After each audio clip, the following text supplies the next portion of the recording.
اگر اعتدال سیکھنا ہے تو قلم کا اعتدال، زبان کا اعتدال، درس کا اعتدال، یہ ہمارے پاس کوئی نظر، یہ ہمارے اکابر کا جو قدامہ تھے ان کی شان تھی کہ وہ انتہائی معتدل ہستیاں تھیں۔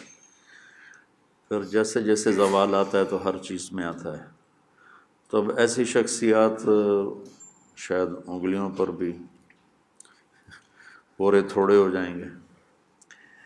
تو اللہ نے ان کو یہ خوبی دی ہے، یہ تشریف لائے تھے تو میں نے کہا کچھ نصیحتیں ہمارے بچوں کو فرماتے، تو میں زیادہ ٹائم نہیں لینا چاہتا۔ حضرت مولانا طارق جمیل صاحب دامن برکاتہم کی مہربانی ہے، میں تو ویسے آتا رہتا ہوں یہاں، تو کبھی کبھی یاد فرماتے ہیں اور میں بغیر یاد کے بھی کبھی کبھی آتا ہوں، میرا گھر ہے یہ، اور ان علمی مراکز میں سے ہے جن سے میرے جیسے لوگوں کو مستقبل کے حوالے سے کچھ امیدیں وابستہ ہیں۔ اللہ پاک مولانا کی صحت میں، عمر میں برکات نصیب فرمائے اور ان مراکز کو اپنے مقاصد میں کامیابی نصیب فرمائے۔ بس مولانا جو بات فرما رہے تھے، یہ اصل میں ہمارا کوئی مسئلہ نہیں ہے، ہم نے جن بزرگوں سے فیض حاصل کیا ہے یہ ان کا سبق ہمیں یہی ہے۔ میں اسی مناسبت سے 2-3 باتیں اگر عرض کر دوں کہ ہم نے بزرگوں سے سیکھا کیا ہے۔ ایوب خان کا زمانہ تھا، چاند کا جھگڑا تھا بہت، تو مولانا حافظ عبدالقادر روپڑی علیہ سالم سے ان کا ایک مضمون چھپا، ہمارا ان کا وہ مولانا عبدالقادر روپڑی صاحب اور علیہ سالم میں مناظر بھی تھے، ان کا ایک مضمون چھپا نوائے وقت میں، تو میں نے اس کا جواب لکھا۔ وہ موقف ان کا مختلف تھا، ہمارا مختلف تھا، نوائے وقت میں چھپا تو میں نے مراسلے کی شکل میں جواب لکھا۔ میں نے والد صاحب کو دکھایا کہ میں نے یہ جواب لکھا ہے، ذرا چیک کر لیں۔ میرا غالباً موقف علیہ کا سال تھا جی، الٹے ہاتھ کی میرے منہ تک آئی تو صحیح لگی نہیں۔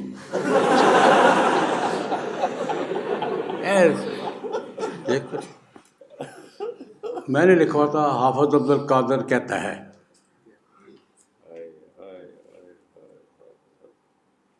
یہ مجھے یاد ہے، الٹے ہاتھ کی آئی، لگی مجھے نہیں، لیکن میرے تیرا چھوٹا بھرا ہے، تیرے پیو نالوں وڈا، یہ مجھے جملے یاد ہے، وہ تیرا چھوٹا بھرا ہے، حافظ عبدالقادر کہتا ہے تیرے پیو نالوں وڈا، عمر میں زیادہ ہی تھے وہ۔ یوں لکھو مولانا حافظ عبدالقادر روپڑی یوں کہتے ہیں، مجھے ان کی بات سے اختلاف ہے۔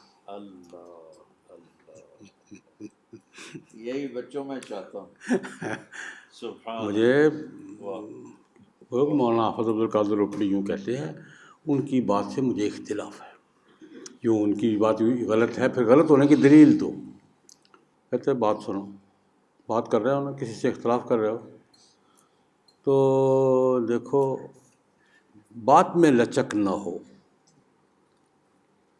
موقف تمہارا ٹھیک ہونا چاہیے، مضبوط ہونا چاہیے، لہجے میں جتنی لچک پیدا کر سکتے ہو۔ یہ تقریباً ہر شاگرد کو بات بے لچک ہو، بات مضبوط کرو، بات بے لچک نہ ہو، لیکن لہجہ اور الفاظ جتنے نرم چن سکتے ہو، لہجہ جتنا لچک پیدا کر سکتے ہو۔ ایک بات جو فرمائی نا ابھی، وہ انہوں نے کہی کہ اگر تمہارا مخالف یہ سمجھ رہا ہے کہ تم اسے سمجھانے کی کوشش کر رہے ہو تو تمہاری بڑی سے بڑی بات بھی توجہ سے سنے گا، اور اگر یہ محسوس ہو کہ تم اسے ذلیل کر رہے ہو تو تم قرآن پاک کی آیت پڑھو گے تب بھی نہیں سنے۔ یہ وغیرہ میں ٹریننگ دیتے جاؤں، اگر اس کے محسوس ہو کہ تم خیر خواہی سے بات کر رہے ہو، تم جو کر رہے ہو خیر خواہی کی بات کرو، تمہاری سخت سے بات سنے گا وہ، یا میری خیر خواہی میں کر رہا ہے۔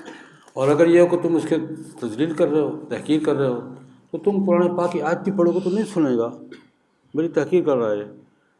لہجے میں تحقیر نہ ہو، خیر خواہی ہو، الفاظ نرم ہوں۔ اللہ رب العزت نے موسیٰ علیہ السلام کو فرعون کے پاس بھیجا تھا، ہارون علیہ السلام کو 2 بھائیوں کو کہہ کے بھیجا تھا، قولا لہ قولا لینا لعلہ یتذکر۔ اللہ کو پتہ تھا نہیں ہونا، اللہ کو تو پتہ تھا اس نے یتذکر نہیں ہونا، لیکن کیا کہا، موسیٰ علیہ السلام کو، ہارون علیہ السلام کو کس کے پاس بھیجا؟ فرعون کے پاس. اور کیا کہ بھیجا دونوں پیغمبروں کو، قولا لہ قولا لینا لعلہ یتذکر، شاید سمجھ. تو والد صاحب فرمایا کرتے تھے جب بھی بات کرو نا اس لہجے میں کرو شاید سمجھ جائے. اللہ شاید سمجھ جائے. یہ ذہن میں نیت رکھ کے کرو کہ میں بات کروں شاید سمجھ جائے. یہ شاید لعلہ یتذکر جو ہے نا، لعلہ یتذکر، فرمایا یہ اس کا سب سے بڑا حکمت ہے کہ یہ سوچ کے بات کرو کہ شاید یار شاید سمجھ ہی جائے یار. تو بہرحال حضرت کے حکم پر میں نے 2-4 باتیں کہہ دی ہیں. دعا کی درخواست کر رہا ہوں حضرت سے بھی، آپ سب حضرات سے بھی.